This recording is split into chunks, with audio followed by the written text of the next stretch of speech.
Around 60 years after the first group returned to Jerusalem, a devout priest and scribe named Ezra felt a strong calling from God. He was determined to return to Jerusalem to study, practice, and teach the law of the Lord. King Artaxerxes of Persia generously supported him, giving him a royal decree that granted Ezra authority to reform the Jewish community, fund the temple, and appoint judges.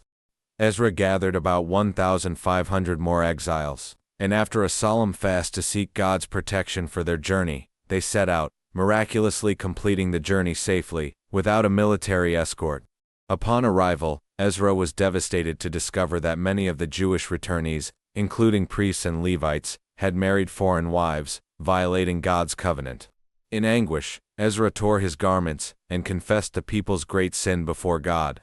The people were moved to repentance by his sincere grief.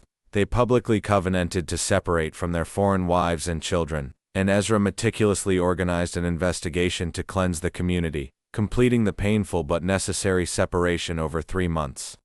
Today's takeaway: a true commitment to God requires not just physical return to the Promised Land, but a radical, costly repentance and a strict adherence to His laws.